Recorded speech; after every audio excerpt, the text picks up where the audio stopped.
나는 공의로운 주의 나라 공두지구 출신 GCTC 45기 훈련생 박준 간사입니다.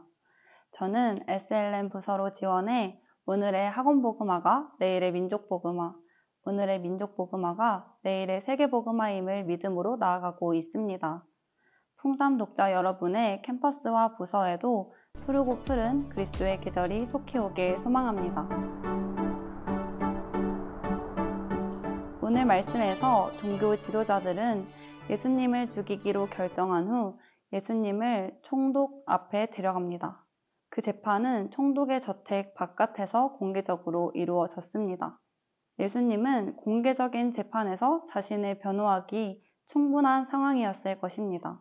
하지만 네가 유대인의 왕이냐? 라는 총독의 물음에만 간단 명료하게 대답하십니다. 대제사장들과 장로들에게도 고발을 당했지만 그에 대해서는 아무 대답을 하지 않으십니다. 총독은 그러한 예수님의 반응을 놀랍고 이상하게 생각했습니다. 다른 죄수와는 전혀 다른 반응이었기 때문입니다. 예수님은 자신을 변호하기 위해 많은 말을 할 수 있었지만 말을 아끼셨습니다. 한편 당시 살인죄로 처형을 기다리는 바라바라는 악명 높은 죄수가 있었습니다. 명절을 맞이해 백성들이 원하면 죄수 한 명을 총독이 사면해주는 전례가 있었습니다. 그래서 빌라도는 바라바와 예수님 둘 중에 누구를 놓아주기를 원하냐고 질문합니다. 빌라도는 예수님이 죄가 없음을 알고 있었지만 그 모든 조건에도 총독으로서 정의를 행할 수 없었습니다. 빌라도는 폭동에 대한 두려움과 부담을 느껴 결백이 확실한 사람에게 사형을 선고했습니다. 빌라도는 아내의 경고에도 불구하고 빌라도는 결국 정의가 아닌 사람의 눈치를 보며 무죄가 분명한 자에게 사형 선고를 합니다. 본문의 내용은 예수님의 재판에 초점을 맞추지 않고 무죄한 자에 대한 사형 선고를 피하려는 빌라도의 시도가 실패로 돌아간 과정에 초점을 맞추고 있습니다. 유대 지도자들과 백성이 예수의 죽음에 대한 1차적 책임이 있지만 빌라도도 책임을 면할 수 없음을 보여줍니다.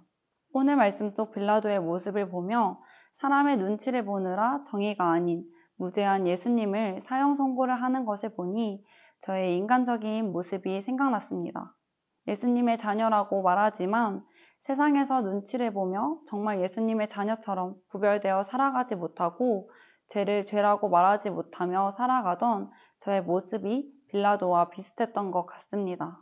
예수님의 자녀로서 어떻게 살아가야 하는지를 예수님의 삶과 말씀을 통해 친히 보여주셔서 머리로는 알지만 세상의 눈치를 보며 세상과 적당히 타협하며 죄를 정당화하는 저의 모습이 떠올랐습니다. 여러분은 이런 상황에서 어떤 선택을 하시는 편인가요? 우리는 사람들의 눈치와 핍박에 쉽게 굴복하고 유혹되기도 합니다. 예수님은 수많은 사람의 비판과 눈초리에도 눈치 보지 않고 담담하게 침묵으로 자기 뜻을 전달하셨습니다. 여러분, 억울한 일이 있을 때 침묵하는 것이 쉬울까요? 쉽지 않을 것입니다.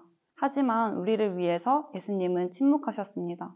우리를 위해 십자가에서 죄의 값을 치러주신 예수님을 따라 살아가는 풍삼 독자 여러분들이 되시기를 축복합니다.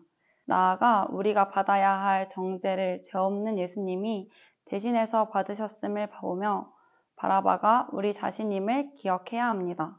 풍삼 독자 여러분, 여러분은 삶의 현장에서 예수 그리스도의 자녀로서 구별되어 살아가고 있으신가요? 세상의 눈치를 보며 타협하며 살아가고 있지는 않으신가요? 저는 오늘 말씀을 묵상하면서 제가 죄인 아닌 의인으로 살 수 있는 하루라는 선물에 감사를 고백합니다. 그 옆에 예수 그리스도께서 나를 위해 억울하게 고발되는 모습도 그려봅니다.